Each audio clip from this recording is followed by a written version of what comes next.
commenting on the alternative We're pathway live. shown. We're live? Live. Well, kia ora. One second. Stop. And I'll just do this in the background. All right. Kia ora koutou. Welcome to the Waitai Community Board information session on everybody's favourite topic, the Ashore Park toilets. If you'd like to join me in our karakia. Wakataka te hau ki te uru, wakataka te hau ki te tonga, pia mā kina ki ika, pia mā taratara ki tai, e hi a ki ana te aratura, e tio, e hoka, e hauhunga, tihe, e mauri ora. All right, thanks everybody. So, righty, it's toilet time. Well, I'm not sure that I'll have enough of it. All right, I will take the cover sheet as read, but I've also put a little presentation together just to sort of recap, go over everything at a bit of a higher level for everyone. So, our toilets. So, in last year, Councillor Donovan raised this matter issue at through the Office of the CE. Because we were sustaining a lot of vandalism and damage to these toilets. Since then, I don't know if anyone's gone down there. This photo is actually just off Google Maps, but since then we've actually taken a big limb off that tree and opened that space up quite a lot. So we've increased a lot of surveillance. So some of the information in here might be slightly outdated, just as we heads up. So one of the problems that we were getting and complaints that we were getting wasn't necessarily the vandalism, but every time they're vandalised, we have to shut them down for a wee while because of the types of assets that they were damaging and taking away. So it's just meant that they've just been out of action quite a bit lately. The team have put in and installed quite a lot of vandal-proof or vandal-resistant fixtures. They've taken out lots of toilet pans and things. Basically, if you can't rip it out without a wrench, you can't really get what's in there out. Now, there is always going to be a bit of an issue with these toilets. However, because of where they're situated, they're quite far back from the street. And because there is a tree in front of it, a seat at the front sort of encourages people to congregate and sit. We're probably going to always get a little bit of antisocial behaviour here.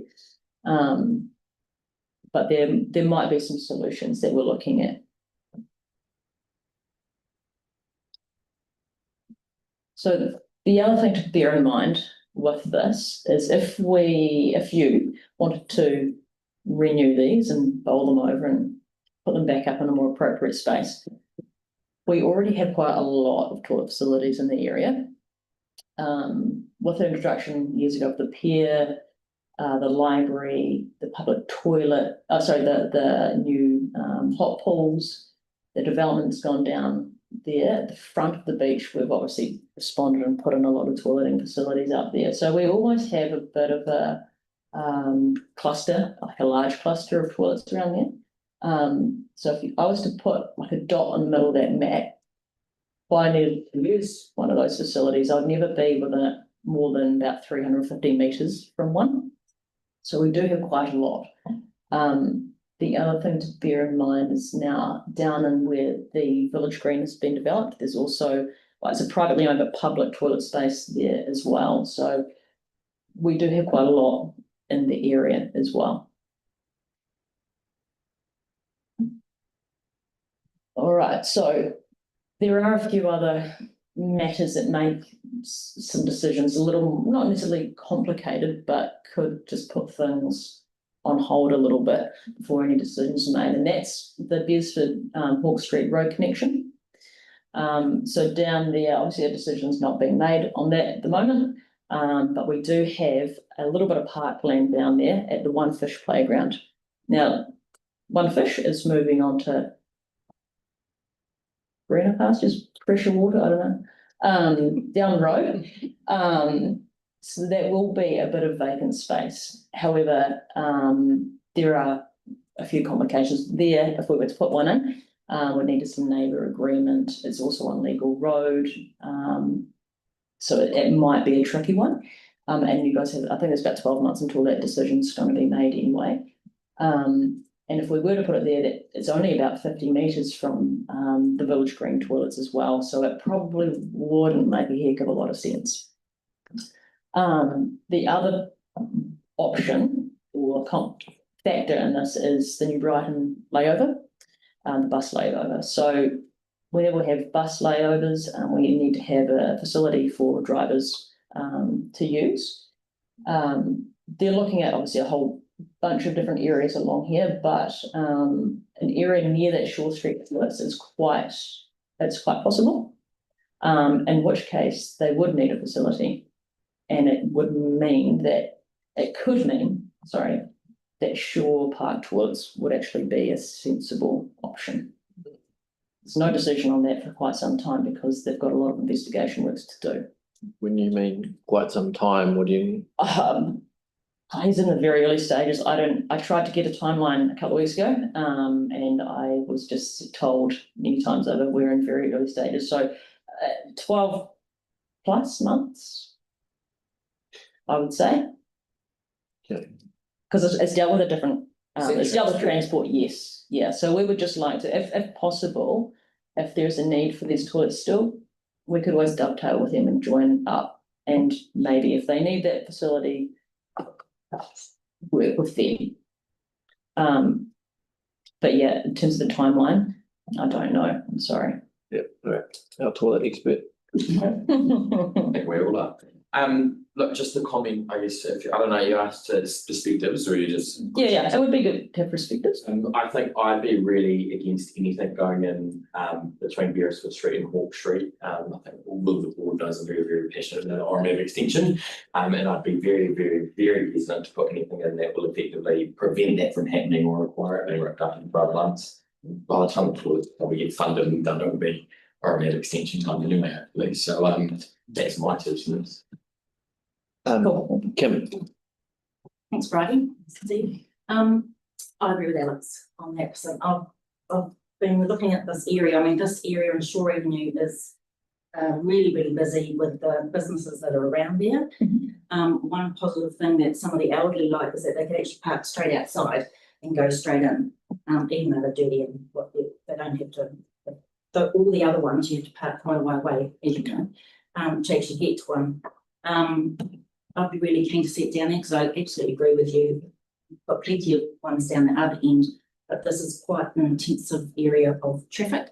And if you could work in with the, I don't know, whatever it is you're thinking, or I'd be in favour of, building them back further up to the road. My main point is that there does need to be even 2 public toilets, the ones that we have there. So yeah, appreciate you coming with this because it has way back in the day. It's been vandalised for years and back on that site many times with people, probably yourself, and it's still going. But apparently the fridge said that it is actually a lot safer now that the Bexley area has been opened up for some of the homeless that they're not sort of hovering there so much. Okay. Yeah, and then Alex again. Yeah, thank you. Just thinking about the buses, is there any work to look at a bus interchange or a bus lounge? That was one of the original proposals for New Brighton, was actually like a super stop bus lounge. I would have to ask Transport that question. The only information I've got from them is that they may need to have a facility for their drivers if there is a layover, but what that layover actually looks like. Okay. And then the second question is given how many toilets are around here, is there a sort of public toilet strategy that the council has? How do we inform priorities for expenditure if we need new money? Just mindful, I've just put in 2 on Ferry Road that have been closed for almost a year, and just kind of wondering how in the big program of council spending and program level budgets, toilets get priority or otherwise. There would probably be a question for the plans, and we can get a bit more detail for you because I'm just stabbing in the dark here a little bit. But I would think that it'll be areas where we know that there's going to be a lot of high use and a lot of congregation by the public. That's all I would know. But in terms of actual strategy, we probably need to go to the planning team about that. But if there was no need for additional toilets here because you've already got really good provision and getting funding for a new toilet wouldn't, What you'd have to look at would be renewal funding, because the asset already exists. So, Yeah, Else? I guess my question was, you know, the Exxon, so they call the Exxon toilets and, excellent. yeah, those ones. Are they? How much, like, I know it's quite hard, but do you know off the top of your head roughly how much you're thinking? And what If they you cost. wanna, yeah, if you're on a, and I know you've got demolition, there's other things, but say you're looking at the bus layover and trying to tee them with transport and whatnot. Yep. How much roughly, I'm not gonna hold you to this, would it cost to put something like that in there? Between 150 to 200. How do you, that's the question. All right. To you? Yeah, just have one more slide, but it was just a close-up one. It just sort of goes over some options for you, which is to demolish and not rebuild, do nothing, just keep maintaining it as it is. Monitor the toilets for 12 years and see if that vandalism subsides, we don't know. Monitor the toilets for 12 months and rebuild if that vandalism continues using possibly some of that renewal money. But we would look to put in 2 accessible gender neutral toilets there. Or wait until that Beresford Street, Walk Street connection. The decision's been made on that and the bus layover. I would probably think maybe it's good to pause and wait for the bus layover, instead of jumping to something at the moment. If they decide that they don't need anything, then we can obviously go through this again. But that's probably what I would recommend.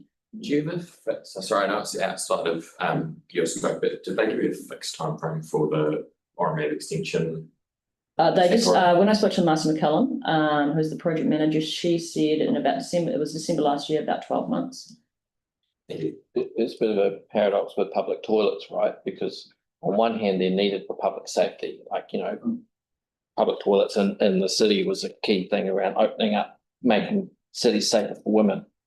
But they also are a site for that attracts negative behaviour, partly because of the way that they've designed. I mean, I do think that probably the best outcome is going to be rebuilding with the single cubicles with, gender neutral. Yeah, we tend to do that now. So now when we demolish and renew, we tend to go for individual cubicles. They're just easier to maintain and accessible and safer. But then, of course, the challenge is if we're not, as a society, providing proper emergency housing and stuff, it becomes a shelter potentially for people who don't have a home. Yeah.